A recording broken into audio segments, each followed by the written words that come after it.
everybody, welcome back to The Works. My name is Sam Ashkenazi, and today I'm going to be talking with Democratic Assembly candidate for Assembly District 12, Craig Herskowitz. Like always, I've got a couple movie reviews for you as well. Just a reminder that Hokum, the neon-produced horror movie, comes out in theaters this weekend. I reviewed that on the podcast last week. If you didn't get the chance, please go check that out. Give that review a like. Let me know what you think of the movie. I don't know how many of you can see what I'm wearing today, but I'm rocking my Seven Lions jersey. I was up late last night listening to his new EP, Dreams, Strange, and Eternal. I saw Seven Lions a couple weeks ago at the Brooklyn Storehouse, and it was a really fun show. Although last year, I saw him at Central Park, and Fiora was there, and that show really set the bar high, I think. Maybe too high. I've really enjoyed this artist for years, so it's been really special the last few months being able to enjoy so much of his new music. Speaking of new music, don't forget to check out my album, Stories from the End by Protest Art, available everywhere you stream music. It's been out for just over a month, and I want reviews. I'm never going to shut up about it, so do me a favor and just give me the listen. And if you're so inclined, please share me with your friends. It would mean so much and helps out more than you could ever possibly realize. Coming up, I'm reviewing One Spoon of Chocolate from RZA and The Devil Wears Prada 2. But first, if you like this episode and you want to see more, hit the like button, subscribe to my YouTube channel, and if you want to go that extra mile, become a member on Patreon, which helps fund these episodes every week. One Spoon of Chocolate, rated R. It's an hour and 52 minutes from Zen Diagram Media. It's an action crime thriller written and directed by RZA. This stars Shamik Moore, RJ Seiler, Paris Jackson, and many others. The founding member of the Wu-Tang Clan, RZA, has made a movie produced by Quentin Tarantino, and we have to talk about it. Quentin Tarantino is a director with a style uniquely his own. A hodgepodge of cine-literate references from decades past mixed with modern camera elements and oftentimes a pretty vicious screenplay. He is a director who didn't just rise in the industry, but his bombastic films and bombastic interviews made him a household name. Many directors wanted to emulate Quentin Tarantino's style, and Tarantino seemed to encourage it, producing films for Robert Rodriguez, Eli Roth, and now RZA. None of these filmmakers are as good as Tarantino, and I think any objective observer would agree with that. Is it ego? Does Quentin just want to see what the fruits of his labor has inspired? Who knows? In the case of this new RZA film, One Spoon of Chocolate, the fruits are bitter. Shamik Moore plays Randy Unique Johnson. If there's one thing you need to know about his character, don't worry, it's also his name. Unique is an ex-military convict on parole, fresh out of jail, and in need of a couch to sleep on. His cousin, Ramsey, RJ Seiler, welcomes him home with open arms, and being fresh out of prison, they want to go out and celebrate with Ramsey's pretty friends Darla and Aretha, Paris Jackson, and Emery Crutchfield. But celebrating isn't going to happen because these nice young folk are black and happen to live in the most cartoonishly backwoods, racist town you have ever seen. The white people in this movie make Stephen Miller look like a nice guy. Jimmy, played by Harry Goodwins, is the sheriff's son and also hates black people. By the way, it has nothing to do with the movie. Jimmy spends most of his role shirtless, and his nipples are just way too close together. If this is the superior race, there are some things that need adjustment. Jimmy and his gang don't just hate black people. They also harvest their organs and sell them on the black market. So, for example, in this movie, there is an actual scene where a character is told, your friend died. He died in a car crash, but all of his internal organs were missing. And somehow, no one but the victim can connect the dots and say, I don't think all your organs would go missing if you ran your car into a tree. There are some incredible lapses of judgment throughout this movie. Every white person in this town, minus one, speaks the same. And every single one refers to black men as boys. Every single white person in this town talks to the black, seemingly majority population of this town as if they are in the height of the segregation era. Look, I know geographically, I'm privileged to live in a progressive state and have a diverse community of people around me almost always. But even in the darkest parts of our country, I can't really imagine this level of hate on our streets. And if it is really like this, holy shit. But I really don't think it is, and that's where this movie starts to make me very uncomfortable. As the movie resolves, our hero, Unique, has killed all the racist whites. He has found the last one and delivers a great triumphant monologue about the shifting of power. But if what happens over the course of this movie is meant to act as a blueprint in the shifting of that power, then the message is perverted at best and encouraging violence at worst. I'm not naive enough to believe that progress is always achieved through peace. But this movie just doesn't feel honest, and there is no progress without an honest conversation. There are absurdities in this film that really started to push the envelope of believability, but worse, it started to push me away as an audience member. I like a despicable villain.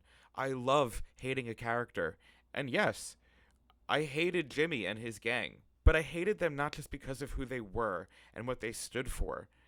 I hated them because a calm racist with legislation is far more frightening, real, and overpowering than a cartoon rabbit animal with a baseball bat hell-bent on killing every black person he sees. I just don't think you could treat race tensions as a serial killer movie, essentially. I'm sorry, it just doesn't work. And the amateur camera work isn't helping matters either. One spoon of chocolate just didn't work for me. But, strangely, another friend of mine, a director, also saw it and really rather enjoyed the film. So, I mean, what do I know?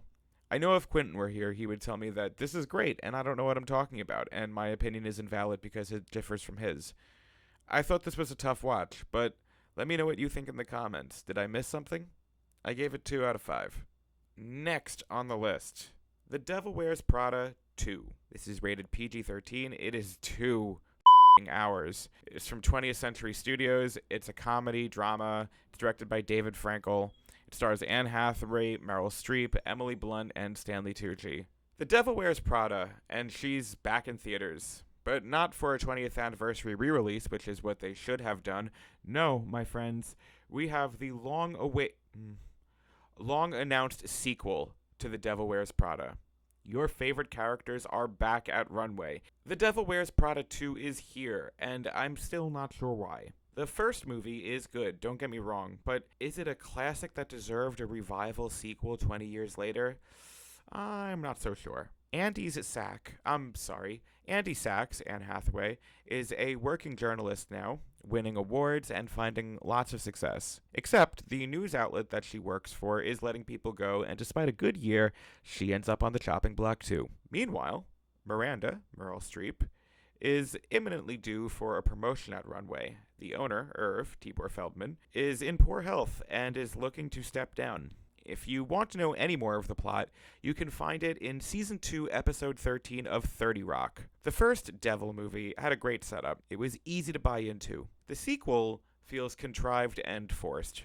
Any of the appeal the original had is gone. It takes a long time to get this thing moving, and by the time it does get moving, you're almost at the end already. It constantly is trying to make these reaches to give these 3 leads an excuse to be in the same room together, embroiled in some drama that never really resonates. I love the story of a bright-eyed college graduate starting in a cutthroat industry.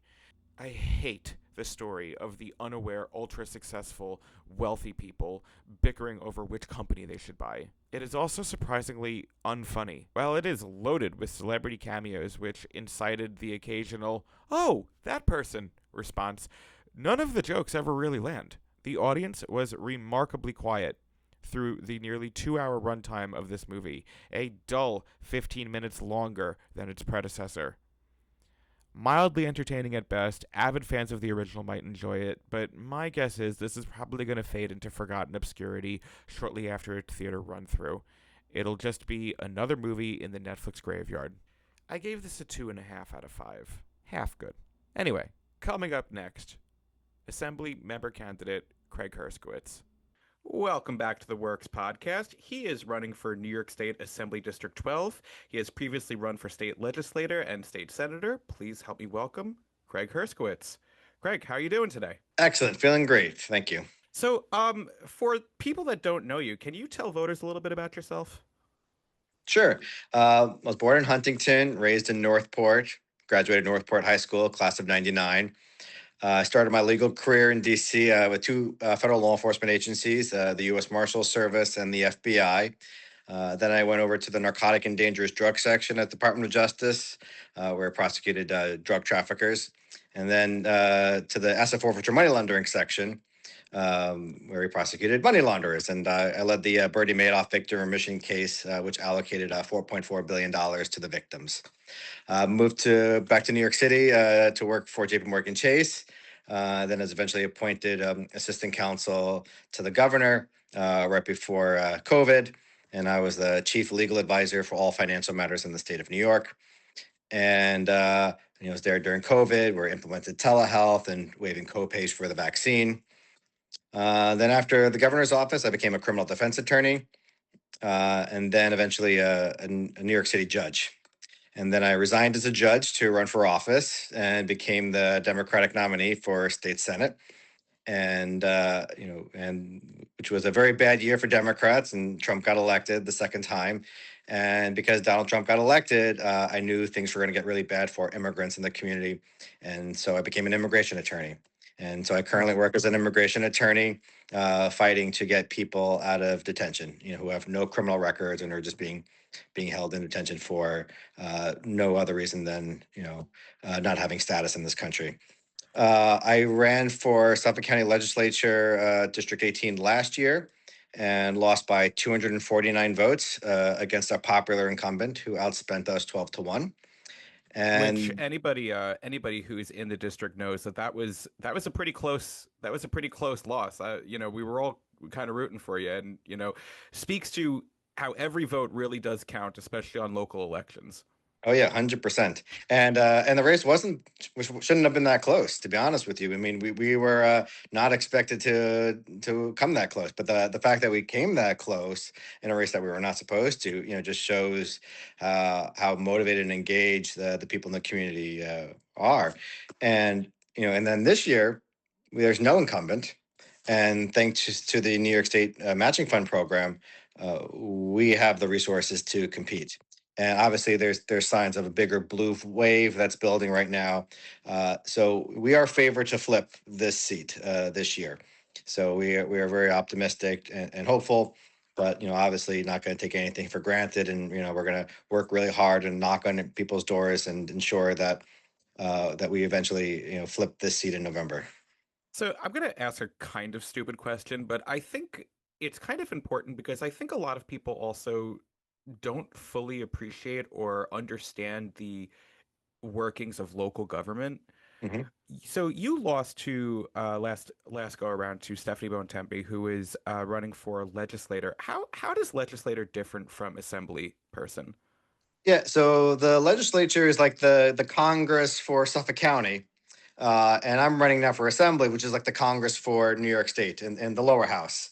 I So it's see. like the House of Representatives. So so if I was elected to the Suffolk County Legislature, I'd be making legislative laws on the county level.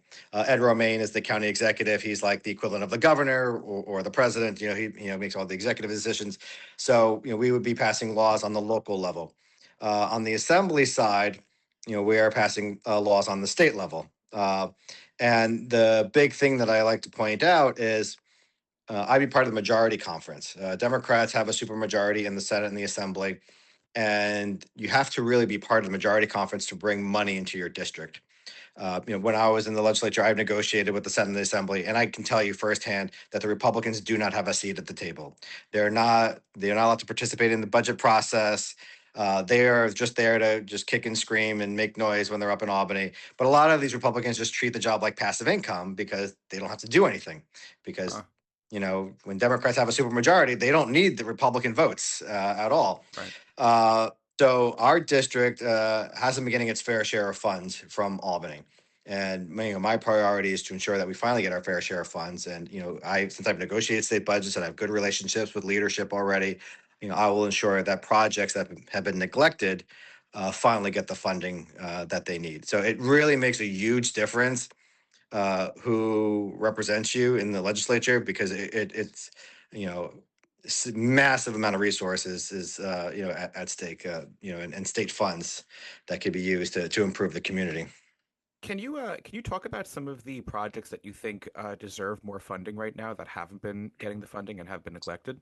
Yeah, so just hyper local, we have the seawall in Asheroken, which is uh, been in shambles for years and years and years, and people in Eaton's Neck are at risk of being locked out from the rest of the community, because there's only one road that goes up there, and then the seawall, it got destroyed in the hurricane. And we're just one more hurricane away from that entire road being completely flooded and destroyed, and 600 homes are going to be stranded. So that's a project that definitely needs funding. We've asked for $12 million to repair the seawall, and if I'm elected, we will get the funds to repair that seawall. Uh, Stormwater runoff is a big issue in our community, particularly in Northport Village. So we Mm. want to make sure that that is taken care of. We have the new sewer system that's being implemented now, which I think is fantastic, because we have a nitrates that have been leaking into the sound for years. So it's going to be a great for environmentally, to have sewer systems hooked up to the homes on Long Island.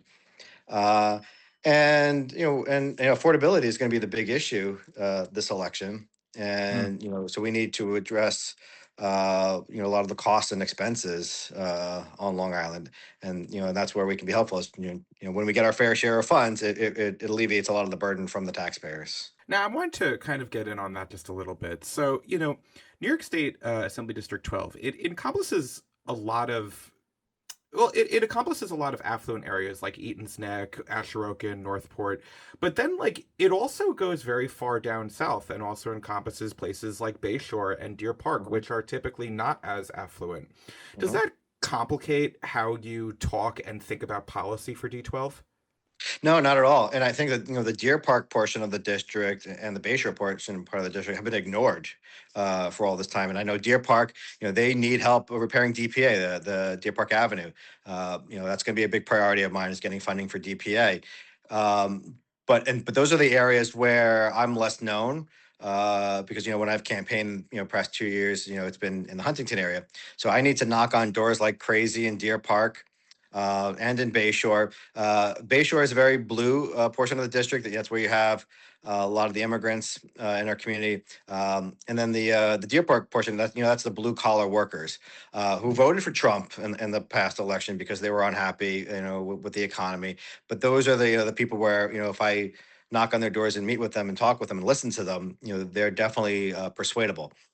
So I want to get a lot into the Deer Park portion of the district and hear from the residents in Deer Park to see how we could better their lives. Interesting. You've campaigned a lot over the last couple of years out here, and I'm wondering if there's anything over the past couple of campaigns that you've learned that you're applying to this current one. It's just more door knocking. I think that's really the secret, is door knocking. Uh, you know, the mailers and digital is all nice, but you really just got to meet people and talk to them. So I think this year we're going to focus more on door knocking and trying to speak to as many people as possible. We're going to have a strong outreach campaign, to reach people who are kind of jaded about what's going on in the political world.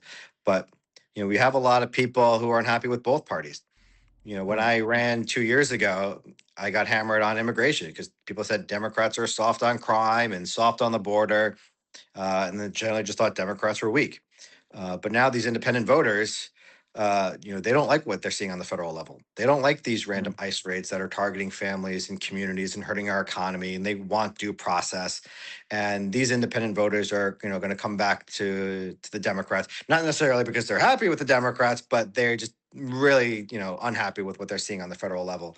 So it's really reaching out to these people to ensure them that, that they can vote for me, because I'm have a strong background in federal law enforcement, and and in my work in the government, I can make sure that they have adequate representation. So it's really just trying to reach out to as many people as possible and convince them to support our campaign. So, I'm curious. Like you had just mentioned on your website, craigfornewyork.com, which everyone should go check out. One of the things that you talk about being a main priority is affordability. But, as we already kind of discussed, you have these very affluent areas like Eaton's Neck and Asheroken in your district. Does the message of affordability still resonate with those areas? It does because even these affluent communities, they still, their children still can't afford homes Mm, in the district. mm, Um, But yeah, I mean, you definitely have NIMBYism. We had this project, by the Northport High School for affordable housing that was in litigation for like 50 years because people are like, well, we don't want this in my backyard. It's going to bring crime. It's going to bring traffic. But it's just this gorgeous development that they've built there, and it's incredible. And I'm really excited that it's going to be built. Um, but I think. Affordability is still a big issue, for everybody. And even those who people in the affluent areas, they're not happy with the gas prices going up and inflation. They're definitely concerned. And also they're concerned about their neighbors, who are also mm. are hurting and suffering. But I think when you talk about affordable housing, which used to be, have a negative stigma to it. Um, People like to say, "Well, it's workforce housing. It's it's for the teachers, it's for the police, it's for the restaurant workers, who obviously have a large contribution to the community, and we want to support these individuals. But I think it's really important that we work with the community when we are developing more affordable housing. Because that's the one other great thing about the new sewer system that once it's completed, it's going to allow for the more development of affordable housing. But you know, things that are called affordable housing are not necessarily affordable because If even you if I'm know not mistaken, the sewer system that was originally in place was keeping us from building up, if I'm not mistaken, right? It wouldn't allow like anything past the second floor. I don't know specifically if that's the case, but I know, I mean, overdevelopment is definitely a big concern in our district. So, we're not looking to overdevelop, but we are looking to try to find ways to, make things more affordable. So, you talk about how this campaign you've done a lot of door knocking, and I have to say, out of the last couple of years that I've been in this area, you are maybe one of the few Democratic faces that I consistently see. Uh, you know, 2 weeks ago, when I was talking to Lucas Venturis on the podcast, he was talking about how the Democratic establishment in the Huntington area is flimsy at best. What do you think Democrats in the area could be doing more to kind of you know make a make a place for themselves here? Like actually like kind of show up. I sit there and I often think about the fall festival that I saw you at this past year, and at the fall festival, the Democratic tent is small and not getting a lot of traffic, and you are the only name that I see, that's running for anything actually standing at the tent. And meanwhile, at the Republican tent, you have, 3 to 4 different candidates all standing there handing out all this different merchandise. And these people are eating it up when, frankly, these people are not working in their best interest. So, what is something the Democratic establishment in this area could be doing more in order to kind of get more of a following here? Yeah, and I think a lot has to do with funding. I mean, honestly, the Democratic Party here hasn't getting the resources and the funding that it needs, and then the Republicans, since they control a lot of the seats and in the legislature and in the on the local levels, a lot of the things they're handing out are being paid with taxpayer dollars Mm, because you have the power of incumbency. And that's why it's really important that we flip the seats and get more representation. But I am seeing like the energy from 2 years ago to now is night and day. And we had a Huntington Democratic meeting this week, and the room was packed. I mean, people mm, are fired up, people are engaged, people are motivated. So that's why it's when I was knocking on doors 2 years ago, I was like, Donald Trump's going to win. Like I could see it at the doors. Yeah. This year, I mean, the pendulum has swung so far. And you have so the Democrats, they have the energy, they have the excitement, they're the ones who are motivated. And, once we, take back power and we've been slowly, chipping away at it. Jen Heber just won a big Yes. election last year, which is Big incredible. upset. That was, yeah, Yeah, that was not yeah, expected. yeah, but she worked hard, and that's where door knocking came in. Like she just knocked doors like crazy, and and people got to know her, and and they trusted her. And so once we start building up our bench again, and we'll be able to get more resources and more support. But yeah, I mean, I think Republicans have been very good at messaging and labeling Democrats as weak and woke, and that really kind of hurts in our areas, which is it's more of a moderate leaning district. So a lot of people were trying to avoid being associated with Democrats because of their all that misinformation that was out there and the messaging. But I think now, I think Democrats are much stronger right now, and then we're building. It's a rebuilding year for us, and then once we take back power, we really need to focus on working families, and we gotta deliver results. And that's why I'm really excited about flipping the seat in November and showing that we can deliver for the district, and that the Democratic Party is better for the community. And and with that, we'll start building up more support, more volunteers, more resources will come in, and then we'll have a stronger Democratic Party. Now, while I agree with you, like I do, wholeheartedly believe that the Democratic Party is better for the community and their policies are better for people at large. I I, I am a bit concerned with the phrasing of that, though, in the sense that I'm not necessarily sure that people are fired up for the Democrats. I Yes. think they are scared. Mhm. I think they are scared economically. I think they are scared of what they're seeing with these ICE raids. I think they are, it should not be happening on American streets that American citizens are being shot by government sanctioned, employees. Just Yep. that shouldn't be happening. So I think what concerns me is that the Democrats see these numbers for this blue wave that I do think is going to materialize, but it's not materializing necessarily because the Democrats have done anything to earn that. I think people are Mhm. just genuinely frightened right now of what they're seeing coming from the top. Mhm.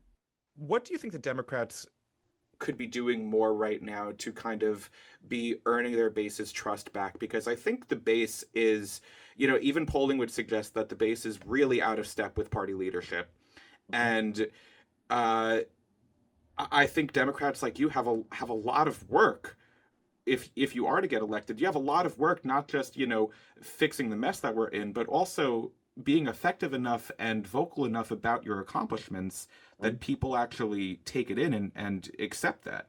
And I agree with you 100%. I mean, there's a reason why AOC and Bernie Sanders are the most popular politicians, is because they're strong in their convictions and strong in their beliefs. They're not wishy-washy. They're not trying to run as Republican light. They are strong in their values and strong in their convictions. Mm. And I think that's the problem with the Democratic Party, is just a perception that, Democrats are not strong. They're not strong in their values and their convictions. And so, we need to be, unapologetic, of where we stand, and not try to walk the line, between both sides and try to make everyone happy. But so long as this is what we believe in, these are our values, and we stick with it. I think that's really what people are looking for. They just want strength, and and you're absolutely right. I think independent voters are not voting for Democrats because they like Democrats. They just like Democrats more than they like Republicans, or hate Democrats less than they hate Republicans now, because the Republican Party is becoming the party of sycophants and no integrity, and it's getting really really bad. But I think that's why Democrats, once we take back power, we need to be just strong in our convictions and our values. And I think, uh, that's when we'll be successful. I, I know he's a controversial figure, especially shockingly even among Democrats. But I keep referencing Zoran Mamdani because he's only been in office for 4 months or so, and he's accomplished a lot. And I think that's the level of effectiveness I think people are looking for right now, even if it's not something that you totally agree with. I think people need to see the actual accomplishments. I think, one of the things that hurt the Biden administration so much, and, feel free to speak on this, is that Biden didn't really articulate a lot of his wins. The Biden administration, for all my issues with them, did a lot of great stuff.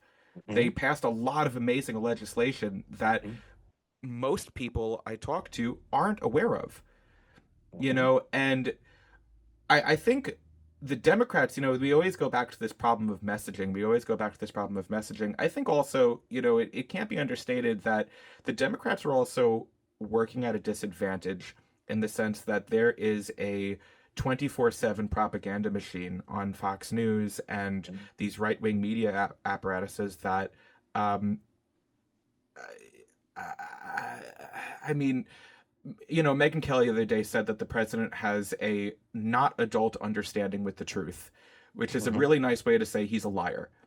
Right. Just like all of these, news, Fox has been sued for $787 million in the largest defamation case in the country and lost because they lied. And I think that there is just this 20-year propaganda campaign against the toxic D, that the Democratic name. And I'm wondering, you know, is it a messaging problem, or is it compounded by the fact that there is this machine that the Democrats simply don't have on their side because they're working with facts, Mhm. as opposed to this other side, which is just working with narrative.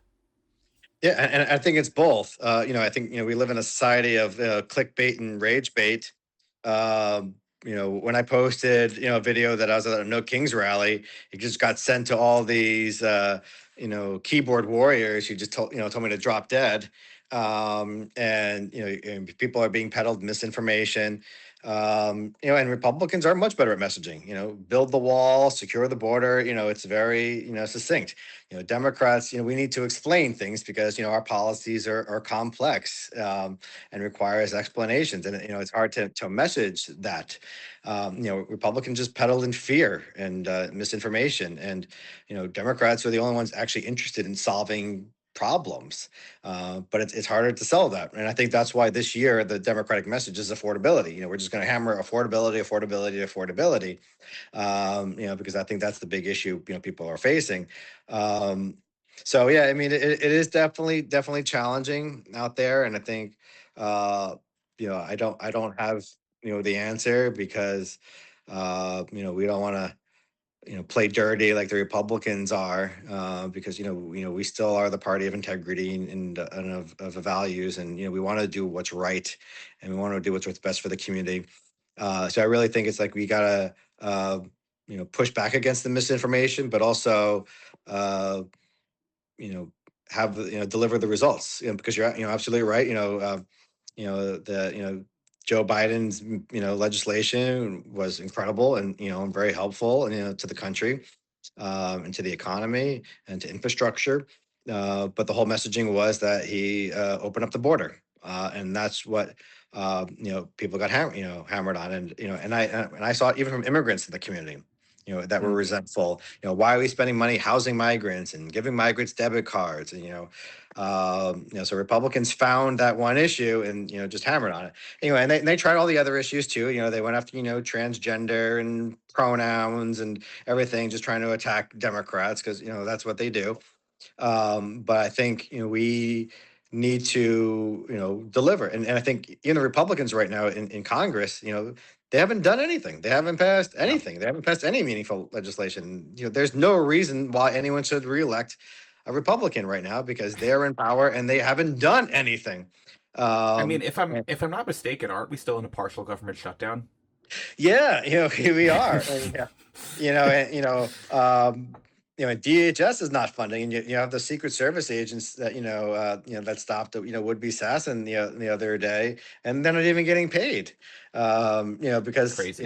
it's terrible, and yeah, and we saw this when we had the bipartisan comprehensive immigration reform bill in Congress that uh that Trump killed because Killed, yeah. they want to run on the chaos. They're not interested Yeah. in solving the problems, and that's the challenge. But that's why I am optimistic that when we do take back Congress in the midterms, we'll finally have some checks and balances on this administration, and hopefully things will get better. But as of right now, it's really really tough right now.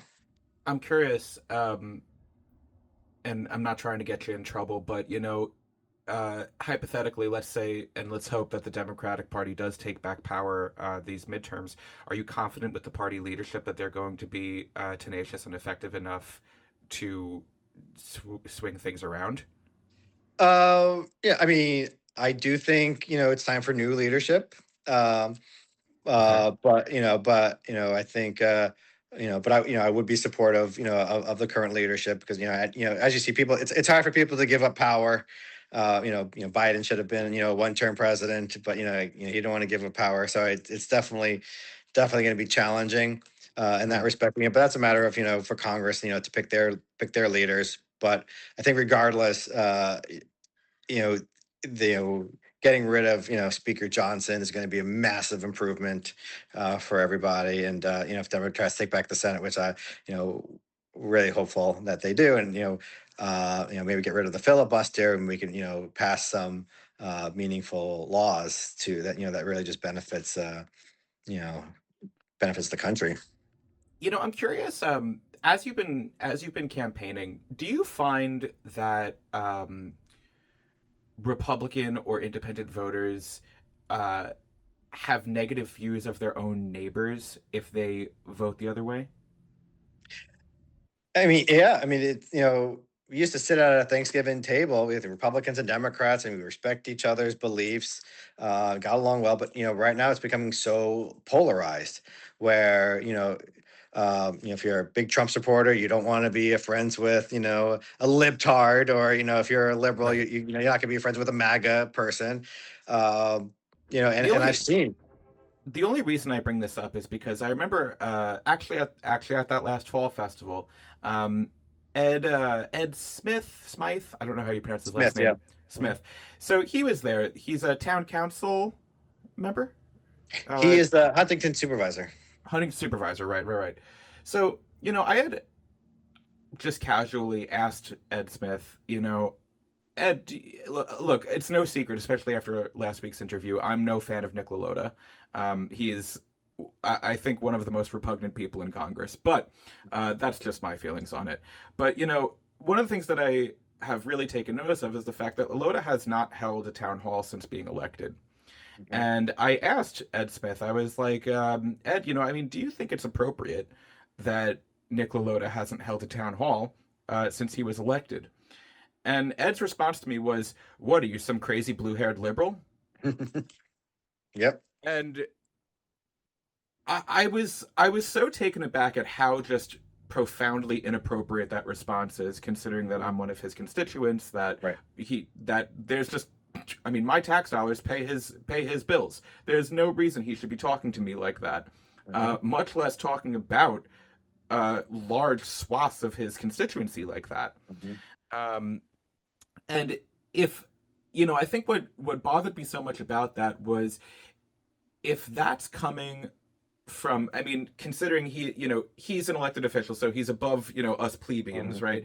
So like if he's saying that at his perch on the top, that translates and that trickles down into this, rabid kind of nastiness among each other, among our neighbors, among, just people on the street. And I'm curious, like, how do we roll that back? Not that you have all the answers here, but I mean, how do we roll back that level of like aggression and hostility that really shouldn't be in the body politic? Yeah, and I think that's the big reason why I got to remove Donald Trump, because that's why we're so polarized right now. Because it's always attack, attack, attack, and anyone who disagrees with you, um, you just attack them, you call them stupid, and it's really bad. We're not debating ideas, we're attacking people. And I don't care what you believe in so long as you have integrity. But I think the problem is right now, people with integrity in government lose their jobs, while those sycophants, who have no experience and no integrity, those are the ones who people in power, like Cash Patel, uh, yeah, our defense secretary. I mean, all of these people are all disgusting human beings. And well, now I'm attacking them, so now I'm being a little hypocritical. But I mean, these are people with no integrity, who are only interested in enriching their own lives. They have all, and their only job is to placate Trump's ego and just say how great he is. And anyone with integrity loses their job. Liz Cheney, very conservative person, lost her job because she had integrity and tried to do what's right. And you could go down the list: Adam Yeah, Kinzinger, yeah, Thomas Massey, Marjorie Taylor Greene. right. I mean, even still hold ons like Nancy Mason, Lauren Boebert, even tried to get the Epstein files out and were Yeah, harangued for it. correct. You Yeah, know, as a Democrat and you're running on this affordability crisis, I mean, our state neighbor, New Jersey, has a 11% corporate tax rate. Do you think New York should increase its corporate tax rate from 7.25%? yeah. I mean, I think there's also, everyone's gonna say, well, you're gonna scare people out of the state if you do that. But I don't think that's true.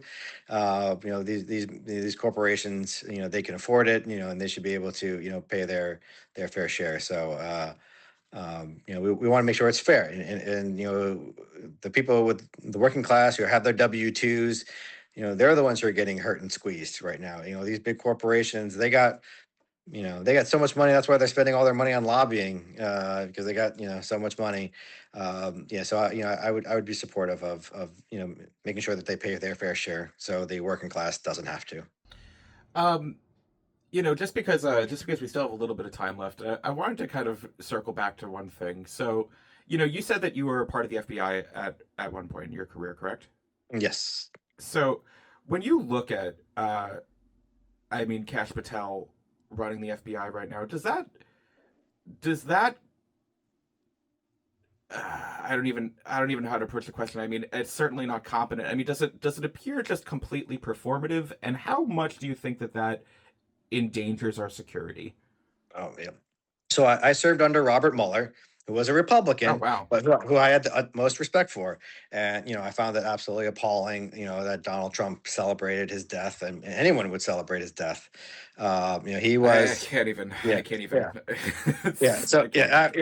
yeah, even though I was a Democrat and he's a Republican, I had the utmost respect for him. He was a man of integrity. He was a man of honor, and anyone to attack him is really disgraceful. Also, I Um, mean, this is somebody serving their country. I mean, yeah. whether you like him or not, he was working for us. He was making sure that we were all safe, and whether you agree with his politics or not, it's like this is somebody that you know worked for us, Yeah. and like the fact that he's sitting there and saying, I Mhm. mean, it goes to that. I was saying this with Lucas, I think too, is it really comes across as a slap in the face to me when everybody freaks out on Easter when he tweets a picture of himself as Jesus. And it's like he's sitting there saying he's happy that Robert Mueller's dead and that Rob Reiner died of Trump derangement syndrome and Mhm. that, the disabled guy in the front row he's making fun of. And like all of these things, like you excused all of that, but the picture of him in an AI created Jesus is too much. Yeah. Hey, anything that helps him lose support, I'm all for. Yeah, So sure. I mean, yeah, I'll yeah, take it. Welcome to the club. I'm just yeah, surprised that's what's did it. yeah. I know, but and now attacking the Pope. The first American Pope he's attacking. It's like, oh my God! It's like, you know, it's funny. Like like he's done like 100 things that if one president has done one of them, like it would have been a career ender. But like he just, he just keeps his base. No matter what. It's like rooting for your sports team. Like they can't do any wrong, and you support them no matter what. So that's why I do appreciate people with integrity who even though like they're like the Marjorie Taylor Greene. Like I always thought, Marjorie Taylor Greene, even though she was an extremist on the right, she was fighting for what she believed in. Yeah, I She's agree not with one of that. those politicians that were pretending. No, Like Ted Cruz. Like I don't think he believes the things that he says. Like but no. he just saying it because he's trying to placate the base or not piss off the Trumps Trumpers. Um, yeah, it's just really it's really frustrating right now. If you're hearing your exacerbation, just Yeah, and then after the White House Correspondents' Dinner event, like immediately after, Kash Patel just went up just to praise Trump and I know. and kiss the ring to save his job, and it's like that's all these people do, and it's like. You know, all you got to do is just tell him he's the greatest ever, and and then he loves you. But And he if keeps you're, his job. It's just yeah, amazing. It's just yeah. But he's got to go. He is so bad. Like my friends still at the FBI. They're oh, I'm so all sorry. the morale is terrible, and a lot. And you mentioned about security and national security. A lot of FBI agents were being told to drop big investigations to focus on immigration raids. So instead of going after real Yeah. threats, you're targeting people who've lived in the community for years with no criminal record. And so it's just absolutely horrific. But, but Kash Patel has no idea what he's doing. It's just there for his ego. He's just there to have fun. And, but yeah, he's very counterproductive to the success of the FBI. So I will be very, very happy when he does leave. Or get fired soon, hopefully. Yeah. I am curious, being that you were from the FBI and you have this little extra bit of expertise here, there's like several cases across the country right now that I feel the FBI has either completely flubbed or just has made no progress on. I'm curious how much of that is actually attributable to the leadership at the top, versus is it just something that the FBI wasn't capable of solving? The two cases that really like come into my or three cases really that come into my mind is last year the Brown University shooting. They lost that guy. They couldn't find him for weeks, several weeks at a time, I believe. Nancy Guthrie is still missing. There's no update on that investigation at all. She's seemingly gone. Um, and you also have this growing story right now of 13 nuclear scientists in our country that have either mysteriously turned up dead or are missing. Um, how much of that is, like I said, attributable to the failures at the top of the FBI, or is that just something that the FBI would normally actually struggle with? No, it really is the failures of leadership at the FBI. And what Really? really bothers me is that the Department of Justice is now Trump's personal law firm, and the FBI is Trump's personal investigators, and they are dropping really important investigations to Wow. target Trump's enemies and political enemies, and people with integrity at the FBI are being fired, and and morale is really really low, um, and you're rewarding these sycophants and giving them positions of power, and they are doing everything that they can to make Trump happy, and they're not doing what's right for the country. So it is, yeah, the whole FBI and Department of Justice have been completely diminished, by this leadership, and it, someone who worked for the FBI and Department of Justice, it really really bothers me. And so it's going to take years and years and years to rebuild the FBI and Department of Justice after it's been, really really curtailed and doing its job and what it's supposed to be doing. So If you have FBI agents getting fired or leaving, and we're saying these agents are competent and good at their jobs, mhm. um, you know, I assume that they're going to find other work, when they're out of the FBI. Mhm. So when you talk about rebuilding the FBI, what is it like trying to find talent for that? If they've all jumped ship. Yeah, I mean, and I think we got to start from scratch. We're gonna, Oh my god. rebuild the FBI with, with young agents, and rebuild the Department of Justice with young attorneys, and it's just a matter of hiring non-political people to serve in the FBI and Department of Justice, and people who are actually interested in serving the public. Um, so it's going to take years of rebuilding, but yeah, it's the FBI and Department of Justice have been decimated now, and yeah, you're not going to get these agents back because I'm sure they're going to go into the private sector and make a lot more money than what they were in the public sector. Um, and so yeah, we just gotta rebuild, and it's not going to be you know it's not going to be an easy process. Well, Craig, you've given me a lot of things, new anxieties to mull over. Um, so listen, let's end on a positive note. Um, this is usually a entertainment podcast, and I've been switching it to a more political route lately because any platform that we have, might as well use it. But I'm going to be asking everybody this: have you seen any good movies lately? I actually haven't. It's funny. When you start campaigning, you have very little time. For that. But I wanted to see. The Ryan Gosling movie that I heard that everyone was talking Oh about, but I yeah, haven't. Yeah. Project Hail Mary. Yeah, I heard that was good, but I haven't had a chance to see that. But that was on my to-do list. If I ever It have is a, a really good movie, and in fact, they just extended its theatrical release, so Oh. you might have a couple extra weeks to go check it out. Yeah, I mean, I may not be able to see it until after November.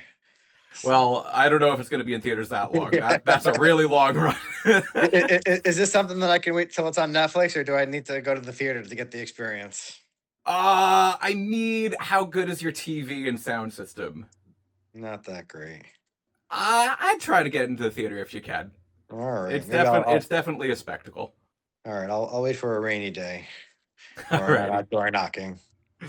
Alrighty. Well, Craig, this has been an absolute pleasure. If people are trying to find you, they could go to craigfornewyork.com. Be sure to donate, check out his policies. If you're able to volunteer, be sure to sign up. I'm sure he could use it. Craig, anything else you want to leave us with? Well, since you asked for people to donate, let me just point out the new the matching fund program. So if you live in the Assembly District 12, uh, if you donate $50, that gets multiplied by 12 times. Whoa! Yeah, so it is an incredible program. And then thanks to all these small dollar donations that we're getting in district, we've raised over $150,000. Wow! Um, so it's a real game changer, and this is we're not taking any corporate PAC money. This is completely a people powered campaign. And my loyalty is going to be to the people of Assembly District 12. So anyone who donates up to $250, they get multiplied up to 12 times. Wow! So Now, where yeah, does that come from? That comes from multiplication? it comes from the state of New York. So this was legislation that was passed in Albany. They created this special matching fund program pot that eligible people, candidates, can apply for.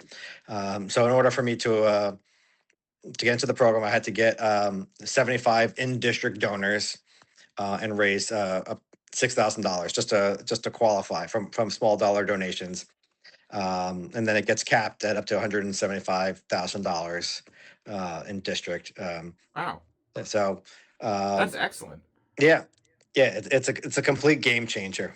Yeah, Um, is that something that all different types of candidates can use, or is that something that only like assembly people running could use? so this program is for Assembly and the Senate. It's similar to the program in New York City where I think funds are getting matched up to 6 times. But it's a new program that just started 2 years ago. So the first $50 is multiplied by 12, the next $100 is multiplied by 9, and the next $100 is multiplied by 8. Wow! For a max donation of $250, and it's supposed to encourage candidates to uh, raise funds in their district and not raise money outside of the district. That's a great idea, because I also feel like that is going to erode a lot of corporate influence Yeah, on those races. That's yeah, excellent. yeah, and it gives all the power to the people of the district. So it Oh, really, yeah. that like you said, that's a game changer. That's excellent. I'm so glad that you're benefiting from that. Yeah, absolutely. And then, and that's why, we're competitive because, we're getting all the small dollar donations from in district. And, we've outraised our opponent in this race because of these small dollar in district donations. Wow. Well, Craig, that made me feel a little bit better. If there's anything I'm going to hold on to from this conversation, it's that we have programs like that are helping us out a little bit. So, all right. Well, I mean, on that note, I hope you get to the movies and get to see Project Hail Mary, and I hope you win your race. And if I don't see you before November, I wish you a lot of luck. Yeah. Thank you so much. I really appreciate it. You too, Greg. Thanks so much for coming on the pod. Thanks.